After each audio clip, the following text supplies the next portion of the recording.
Welcome to AI in the Classroom. For those of you who have not met me, I'm Veronica Logson, the librarian at this institution. Our objective today is teachers will be able to demonstrate their understanding of AI functions, bias, and ethics by producing an AI classroom policy that suits their classroom needs in order to help curb the issue of students relying on AI.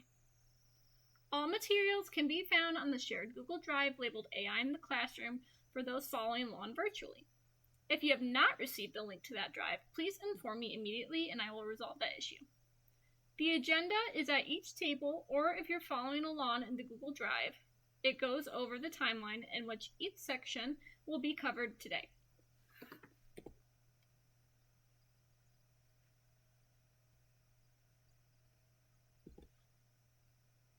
I want you to think about the answers to the following questions for a moment. What is AI to you? When was the last time you saw a student use AI? Think for a moment, then take a few minutes to share your thoughts with your table. If you're following along at home, pause the video for 5 minutes, write down your answers, then move on to the next session.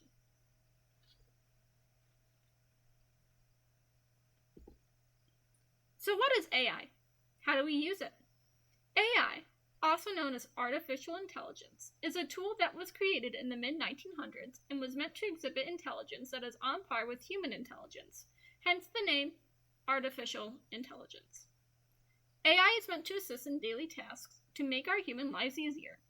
The first AI was used to create computerized calculators and AI for computer games like checkers and chess. AI collects data and is able to process the data faster than us to come up with as accurate a result as possible. So, how exactly does AI work? All AI goes through what is called data training and uses that data to predict patterns and adapt over time. Some AI uses what is called machine learning. Machine learning is a subcategory of AI. If it's helpful, think of how the military is our general force of defense, and the different branches such as Army, Marines, Navy, and Air Force are subcategories of our military. Machine learning is similar to this concept. Machine learning uses user data for training over time, not necessarily programming like the first large computer calculator. Then AI uses the user data to predict what the best outcome would be. The more you use AI that performs machine learning, the more accurate its output becomes to the user. The most common type of AI that uses machine learning is generative AI. So what kind of AI do you use? What we interact with daily is known as narrow AI. This means it can only do specific tasks such as recognizing images or language processing. Narrow AI can only stick to what they are programmed to do. They cannot go off on its own to time travel and go after Sarah Connor. That is a fictional form of AI known as the Terminator. There are two types of AI, predictive and generative. Predictive AI recognizes patterns and categorizes data to predict the best outcome. Think of copying and pasting a response. While generative AI generates new outputs rather than regurgitating information that's already available. These are also called large language models. Think of this as paraphrasing a quote or paraphrasing what you learned from the day. Both narrow AI models rely on data to form outputs and can only perform a specific task. Now it's time for you to explore. You are going to work with your tables to explore the AI tools labeled at your station.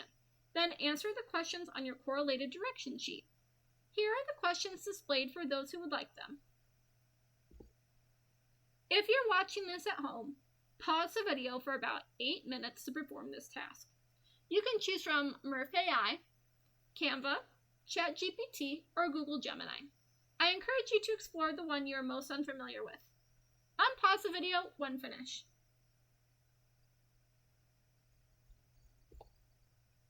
Now that you have explored an AI tool for yourself and you have discovered your thoughts with your group, you're going to start creating your AI policy. For those of you here, there are physical copies on the tables. If you would rather type, go ahead and locate the blank form in the shared Google Drive and the example classroom policy to begin your own policy making on AI usage. If you're doing this at home, pause the video for 5 minutes to complete this task.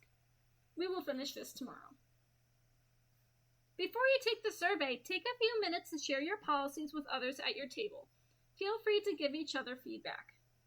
If you're at home, reach out to your colleagues to see what they think of your policy that you created. Alright, before you all head out for the day, please take a few moments to complete the survey. It helps me make these professional developments more user-friendly, and it helps me create better PDs for the future. Thank you so much for joining me today. I hope this was helpful in your journey to understanding AI. That's all for now. See you tomorrow.